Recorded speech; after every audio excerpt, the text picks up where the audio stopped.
will be on our special education district webpage. So you can enter questions from now until next Thursday. And then we're going to provide a document back to you looking for trends within our questions.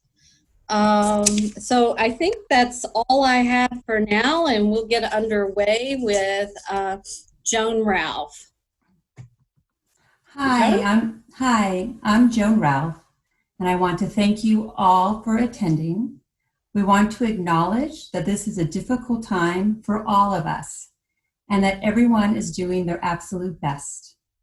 This presentation is to provide tips that can be used at home to support your child during learning opportunities. Please do not feel like you have to do everything that we are suggesting. Do what works best for your family. Tip 1, create a learning environment at home. If possible, designate an area for learning so your child knows where they'll be able to complete their work. When creating an area for learning, take the following into consideration. To increase your child's focus on the task, choose or create an area that has minimal distractions. Try to keep the learning area clean and organized, because this will also help increase your child's focus on the task. Tip 2, use a visual schedule to support learning opportunities. The benefits of a visual schedule is that it creates predictability for your child. It increases your child's independence because they know what they are supposed to do. It supports with transition. Visual schedules also offer your child an opportunity to get excited about what's ahead.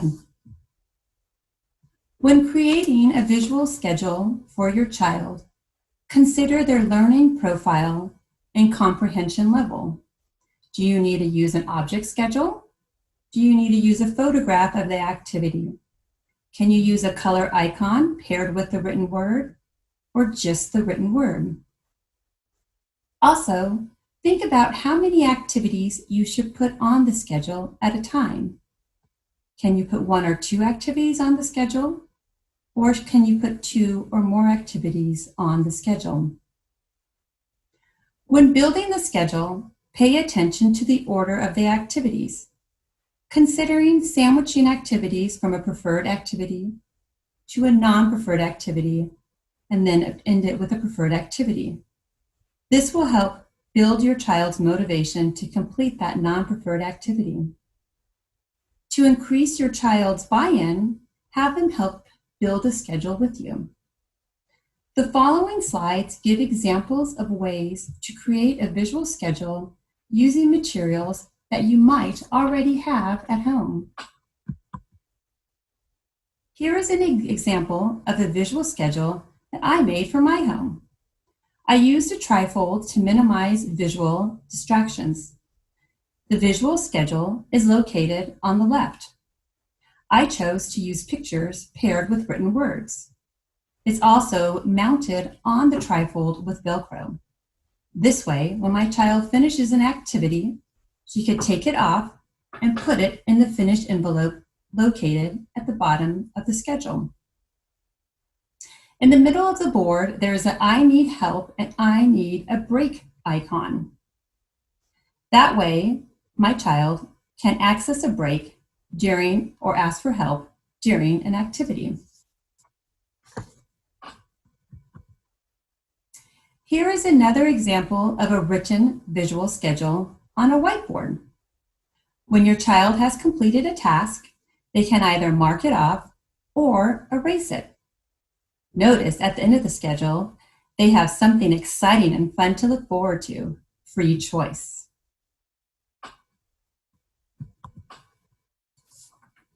You can also use Post-its to create a visual schedule.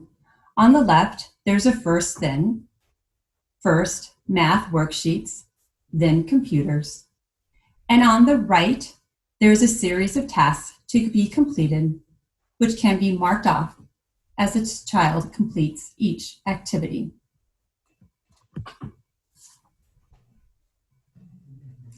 Some additional tips and tricks when using your visual schedule is to review the schedule throughout the learning opportunities. Once you and your child have built the schedule, you can review what is expected during that learning opportunity. You may want to review it at the end of the learning opportunities as well, so they can see how much they have accomplished during that time. You're going to want to prepare your child ahead of time if there is going to be a change in the schedule. You can either write or use a picture to indicate change. Next, put the word or picture on the schedule where the change is going to occur and indicate what activity will happen instead.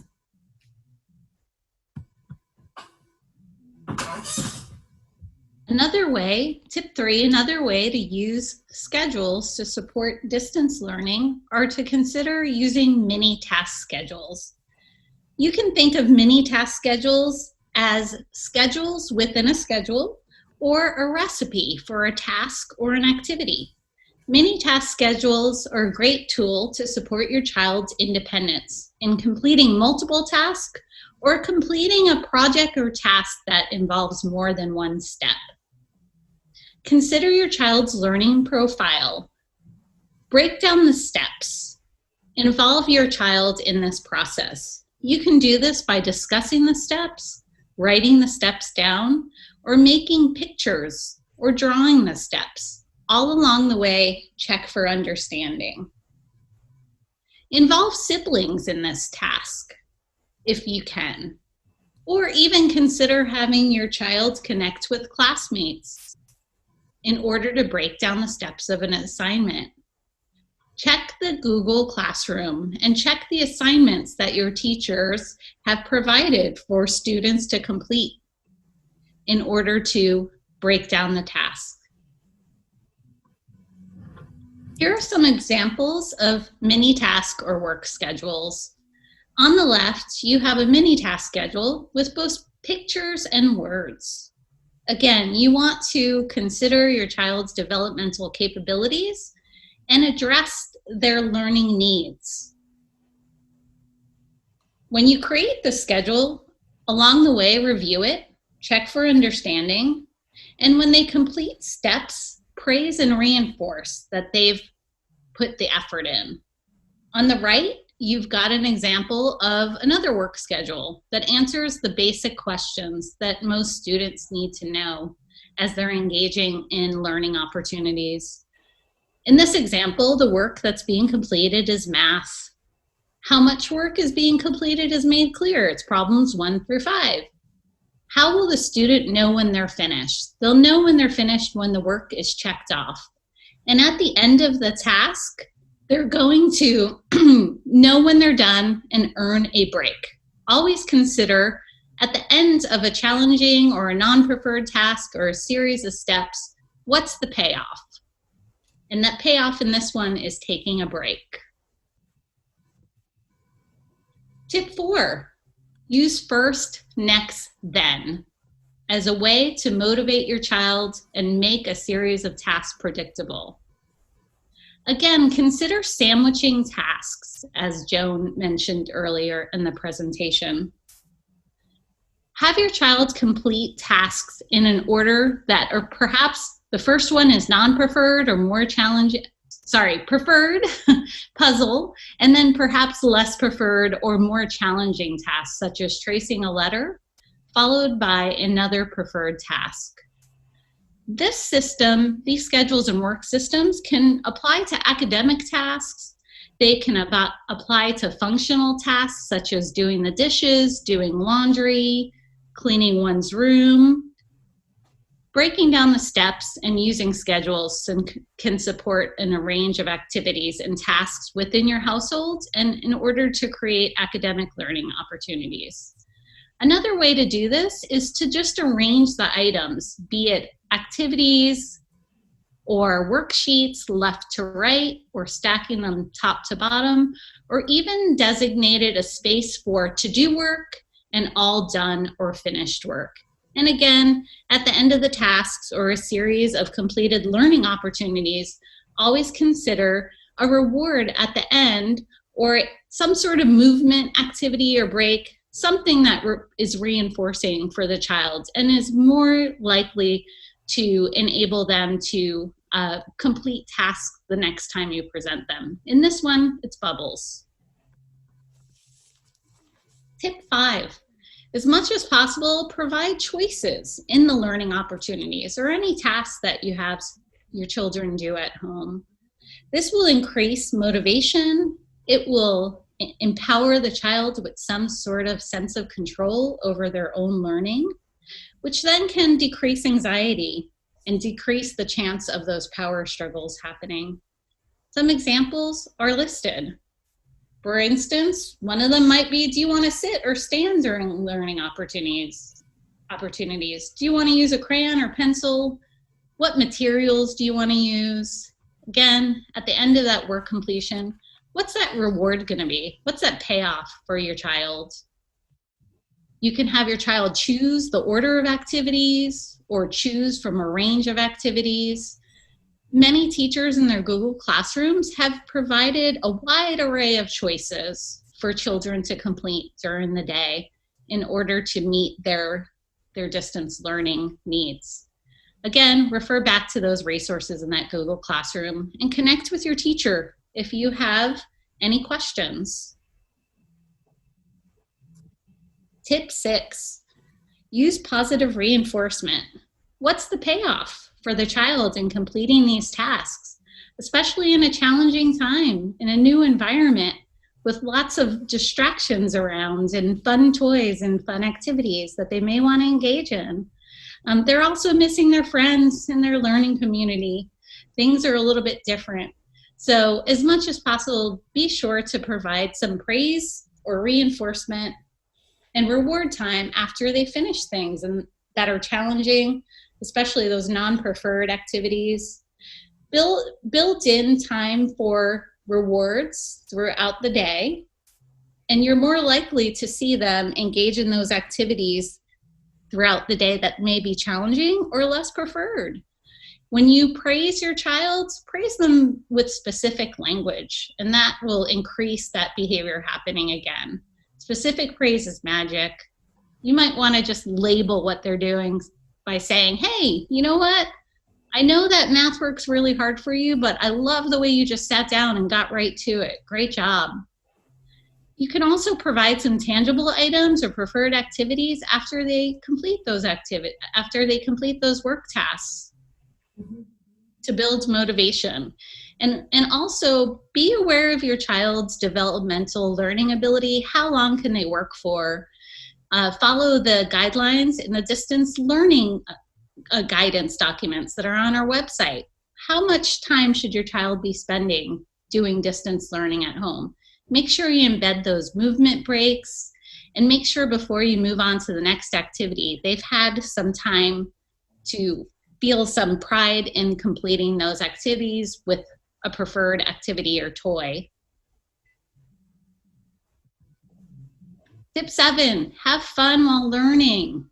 Fun embedded into learning opportunities increases engagement. This is a great way to build motivation and also keep the kid going during these tasks.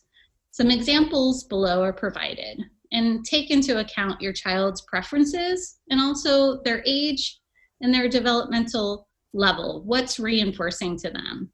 So one example might be using some things you have at home, such as toys or airplanes or things like that, in order to engage in some of these activities, such as a counting activity. Or when a writing or reading assignment is assigned or recommended, engage your child in a topic of their interest. There are many digital learning resources provided by teachers and by the school district where students can research topics of their choice, or they can access books of their choice, online books in their online libraries. As much as possible, embed learning opportunities into everyday tasks across the day. This can help build meaning in learning and help build success in learning how to do everyday tasks, such as cooking. If you're cooking, what is the math? What's the measurement during doing a recipe? If you're making a shopping list, perhaps the child can write the shopping list for you. If you're undertaking new home projects during this time, such as planting a garden, maybe research what plants are growing during the specific season in the specific area that we live in. Tip number 8, handling those meltdowns. They are happening. The kids are having meltdowns. Teachers are having meltdowns. Parents are having meltdowns. It's a tricky time. As much as possible, proactively do your best to stick to your daily schedule and routine once in place. If your child does have a meltdown or tantrum, acknowledge their feelings and give them some time to calm down. Again, this is a hard time for kids and parents, even teachers. Follow up with clear expectations. Use positive language. Stay calm and neutral. Even if you're not feeling calm and neutral as a parent or as an adult, take some time to take a breath so you can calm.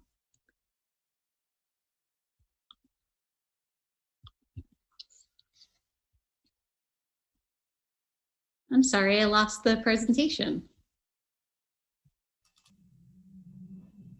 We'll be with everyone in just a moment.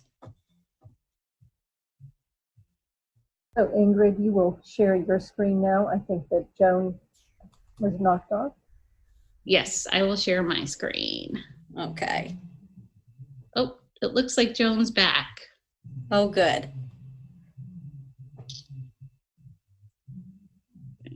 Sorry, everybody, I lost my Zoom connection.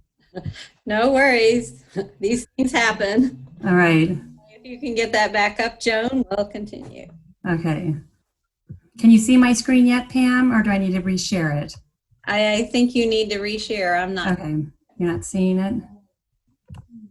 Now, can everybody see it? Yes. There we go. Yay, sorry. No worries. I had to stay calm instead of having a meltdown. Good modeling, Ingrid. I took some deep breaths. I panicked and I was texting. Okay, so as much as possible, stay calm. And like I said, if you're not feeling calm, take a breath, go get a drink of water, give your child some space, give yourself some space, tag out with another adult or another person if you're in your household, if they're available. And also just sometimes just faking that you're calm as a parent would be really helpful. And then when your child is able to reset, praise them for the reset, praise them for getting back on track. And throughout the day, proactively, as much as you can during this time, model some coping strategies. Model that it's okay to feel anxious, it's okay to feel mad, and what are those tools and those things that we can do at home to reset and feel better. And also model that it's okay to make mistakes. We all make mistakes, adults and children make mistakes. Praise effort as much as you can. And also as parents, be kind to yourself. This is really hard. Parenting is hard enough, and parenting at home, doing distance learning is very tricky. So be kind to yourself.